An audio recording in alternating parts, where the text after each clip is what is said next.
Good evening all. Welcome to my channel Vikas sir tech guru में आपका स्वागत है। आज मैं बताने वाला हूँ week 9 assignment 9 renewable source of energy का सोलर विंड एंड बायोमास, है ना। तो प्लीज़ जो नए हैं प्लीज़ सब्सक्राइब माय चैनल। और बहुत कोई बिजी रहते हैं, लेक्चर देख नहीं पाते हैं, तो उसके लिए मैं हूँ कि ताकि आप लोग को हेल्प कर सकूँ और आंसर कर सकूँ। तो पहला क्वेश्चन में आते हैं, विच of the following process referred for the chemical synthesis of ethanol. तो ये जो प्रोसेस है ये आप अगर देख रहे हैं तो सब प्रोसेस में इथेनॉल बनने की इसमें क्रिएट हो रही है। तो हमको तो इसका आंसर लग रहा है, हमको इसका आंसर जो लग रहा है फीलिंग आ रहा है कि वन होगा, है ना। क्योंकि अगर मान लीजिए कि जो ग्लूकोज है, ग्लूकोज वो क्या होता है, C6 जो ग्लूकोज है वो टूट के क्या होता है, इथेनॉल प्लस कार्बन डाइऑक्साइड होती है। हालांकि इसमें सब चीज़ में इथेनॉल बन रही है ना। तो इसका answer all of the above भी हो सकता है, लेकिन हमको लग रहा है 99% चांस लग रही है हमको। मैं अपना व्यू लग रख रहा हूँ। अगर आपको कुछ पता है तो कमेंट बॉक्स में कमेंट कीजिए और मेरे को भी बताइए। लेकिन हमको इसका आंसर लग रहा है कि वन होगा, क्योंकि ग्लूकोज को अगर तोड़ते हैं तो इथेनॉल प्लस कार्बन डाइऑक्साइड ये केमिकल सिंथेसिस जो है इथेनॉल बनाती है ना। तो इसका आंसर क्या होना चाहिए, ए। इसका आंसर क्या होना चाहिए, ए। ठीक है, इसका आंसर ए होना चाहिए। तो नेक्स्ट क्वेश्चन की ओर बढ़ते हैं हम लोग। नेक्स्ट क्वेश्चन क्या है, which of the following is are true about the production of ethanol?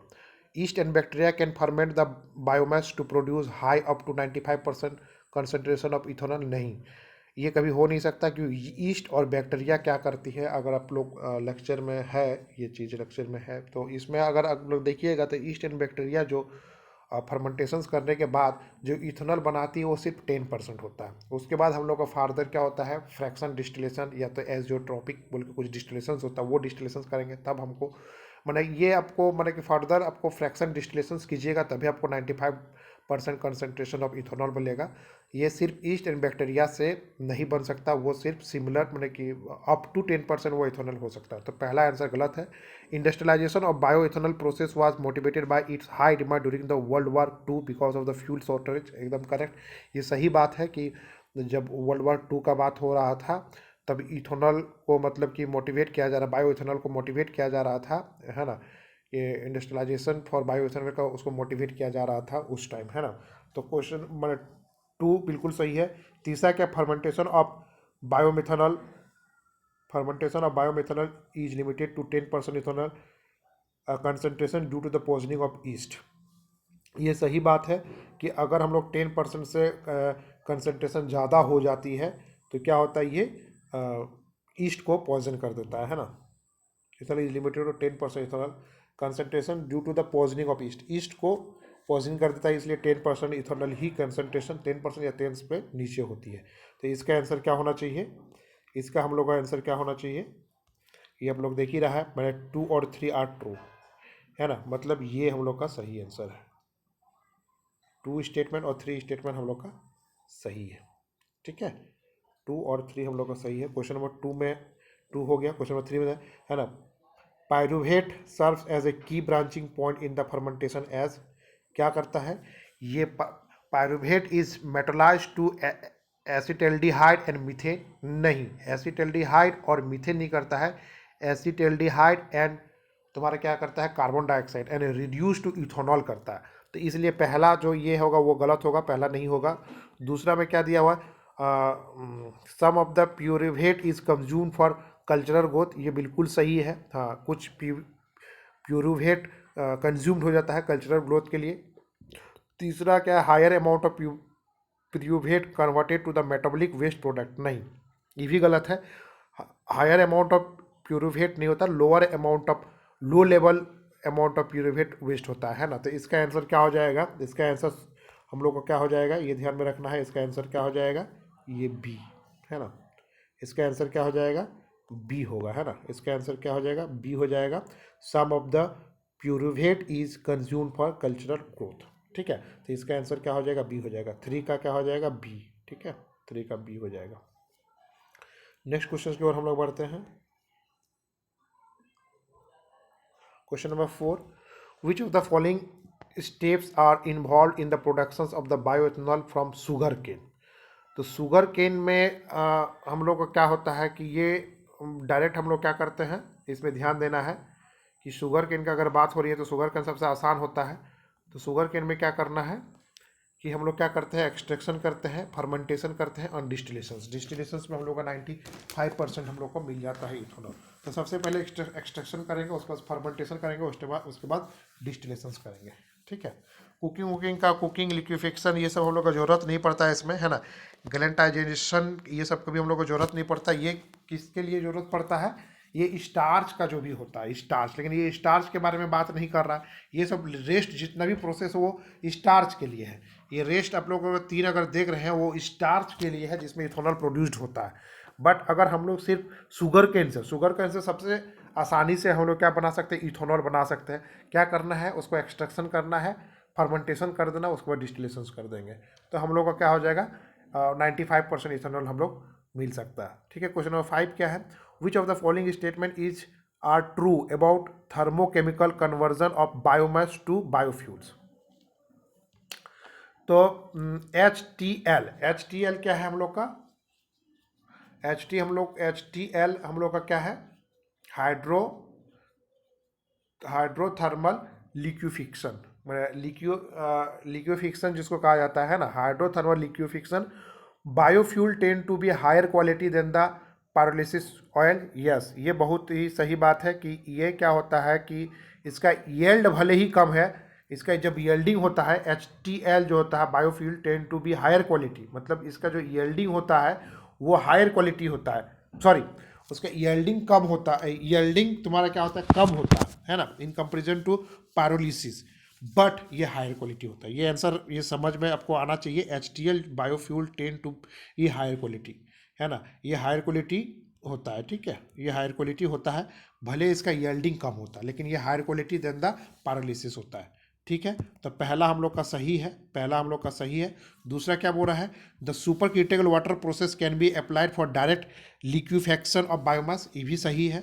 Oxygen content of HTL oils is less, yes ये करेक्ट है, oxygen content HTL oil is less than the pyrolytic oil but higher than the crude oil, ये भी सही है। मतलब ये इसका answer क्या हो जाएगा, ऑल ऑफ द अबव, इसका आंसर क्या हो जाएगा, ऑल ऑफ द, ये सभी स्टेटमेंट इसका सही है। HTL biofuel tends to be higher quality than the pyrolysis oil, बिल्कुल सही है। The super critical water process can be applied for direct liquefaction of biomass, बिल्कुल ये भी सही है। Oxygen content of HTL oils is less than the pyrolytic oils but higher than the crude oil, ये तीनों सही है। इसका आंसर क्या हो जाएगा, ऑल ऑफ द अबव, इसका आंसर क्या हो जाएगा, ऑल ऑफ द अबव। ठीक है, नेक्स्ट क्वेश्चन की ओर हम लोग बढ़ते हैं। नेक्स्ट क्वेश्चन में क्या है, नेक्स्ट क्वेश्चन हम लोग देखते हैं। नेक्स्ट क्वेश्चन क्या है, क्वेश्चन नंबर 6 में क्या है 6 में क्या है, torrefactions and carbonisations are similar process as both of this process. Actually क्या है कि इसमें बहुत ज़्यादा कन्फ्यूजन है, लेक्चर में देखा था, ध्यान से देखा, 2-3 बार देखा, लेकिन तो ये क्या है कि सिमिलरिटीज़ के बारे में बिल्कुल नहीं बोला। भले ये बोल रहा है कि लेक्चर में टॉरिफिकेशन एंड कार्बोनाइजेशन जो होता है are similar process as both of this process, ये जो है सिमिलर प्रोसेस है, लेकिन ये किस बात पे सिमिलर है कहीं नहीं बताया।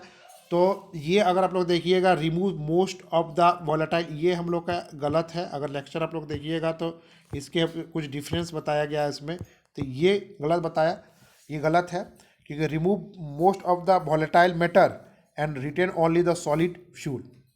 इसमें क्या होता है कि हम लोग क्या देखते हैं कि जो टॉरिफैक्शंस है, टॉरिफैक्शंस में maximum amount of volatile matter को हटा देता है।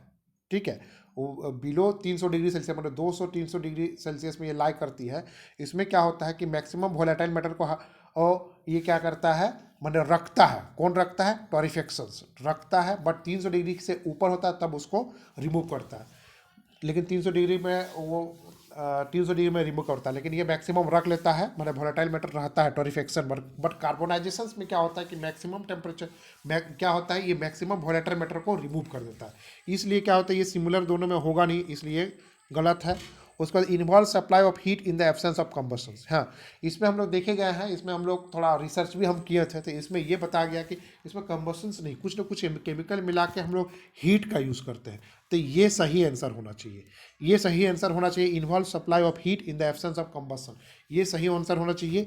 Take place in the temperature range 200 से 300 डिग्री सेल्सियस। ये टोरफेक्शंस क्या होता है, take place in the temperature range 200 से 300 डिग्री सेल्सियस होता है। बल्कि कार्बोनाइजेशन क्या होता है, जब भी होता है वो 300 से ज़्यादा होता है, मतलब 200 से 600 तक होता है।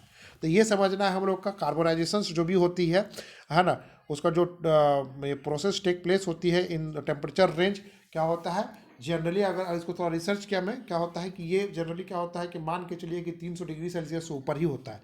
तो ईवी हम लोग का गलत है, और none of the this EV गलत है। तो हमको ये सही आंसर लग रहा है, ये सही आंसर लग रहा है हमको, involve supply of heat in the absence of combustion. इसमें कंबशंस नहीं होती, बट कुछ केमिकल्स हम लोग देख के क्या होता है हीट का सप्लाई हो जाती है ना।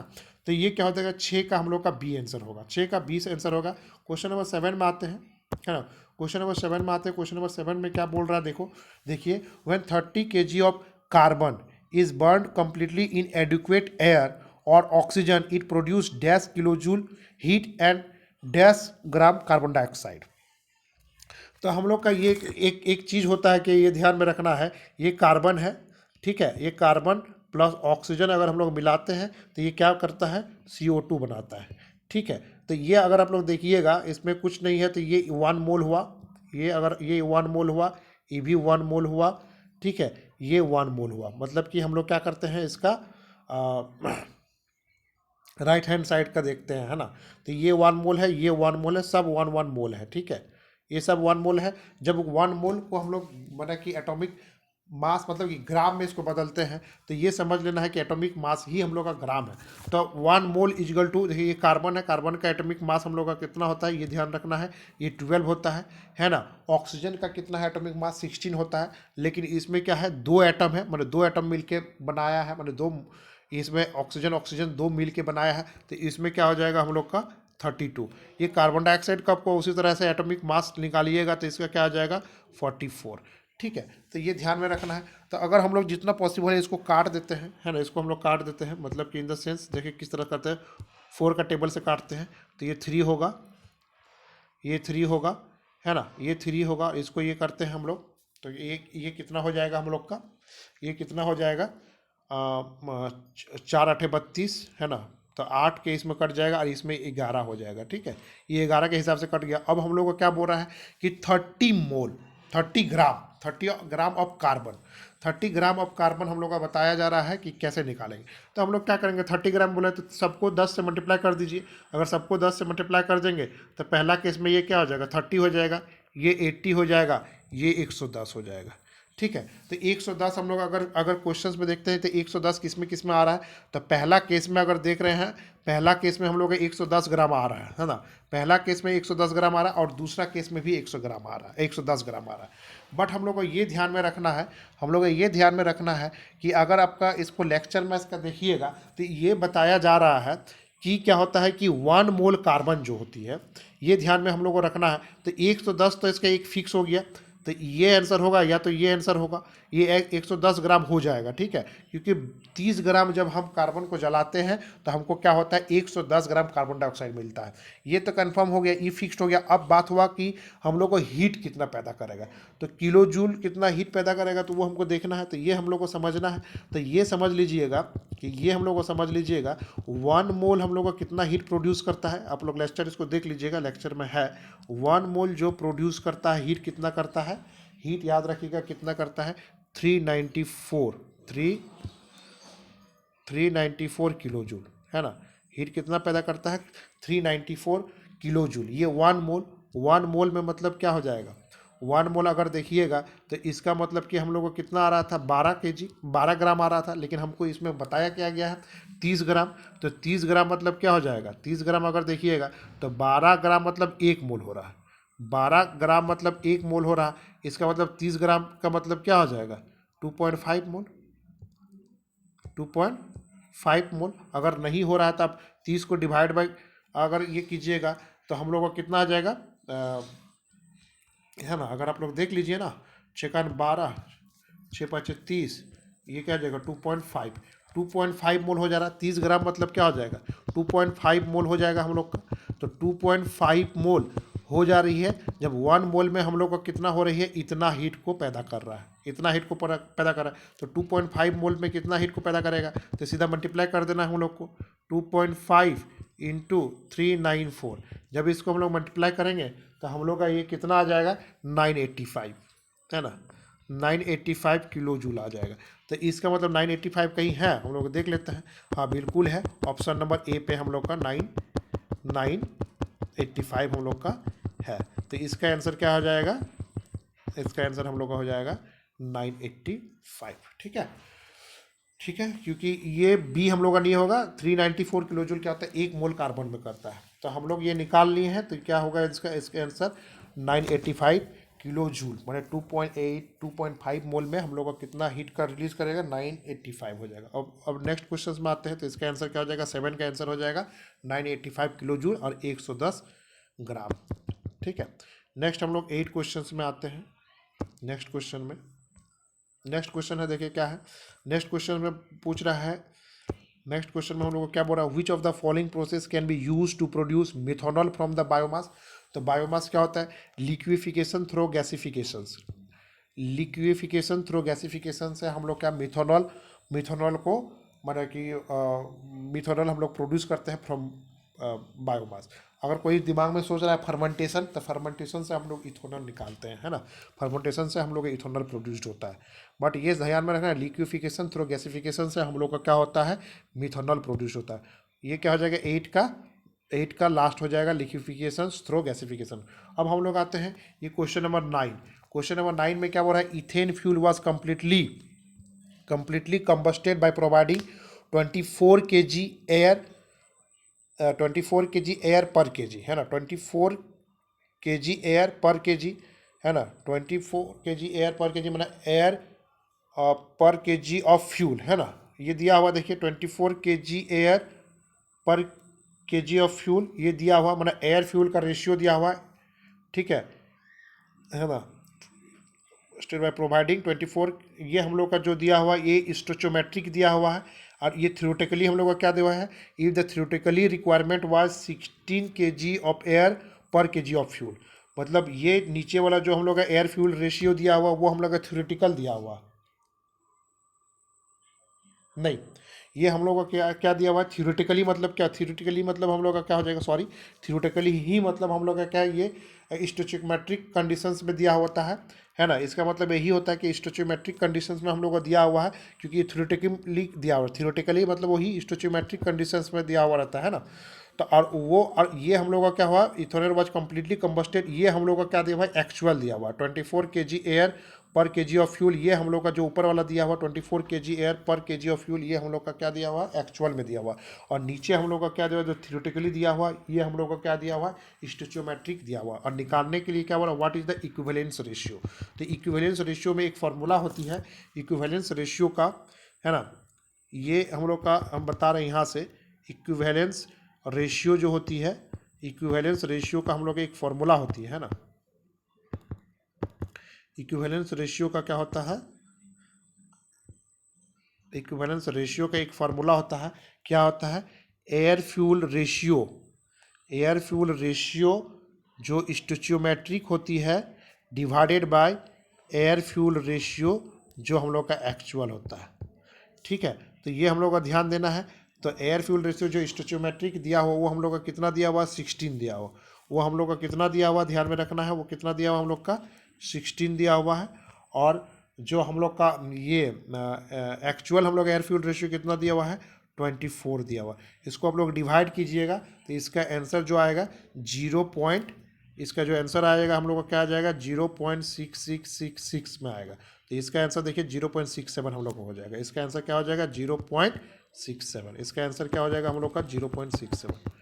इसका आंसर क्या हो जाएगा हम लोग का 0.67, है ना। इसको हम लोग डिवाइड करके देख लीजिएगा, इसका आंसर आ जाएगा 0.67। तो ये 8 का आंसर क्या हो जाएगा 0.67। Okay, thank you very much. Please subscribe my channel, जो नए हैं please subscribe my channel, encourage me ताकि और ज़्यादा मैं रिसर्च करूँ और ज़्यादा असाइनमेंट बनाऊँ आप लोग के लिए। Thank you very much.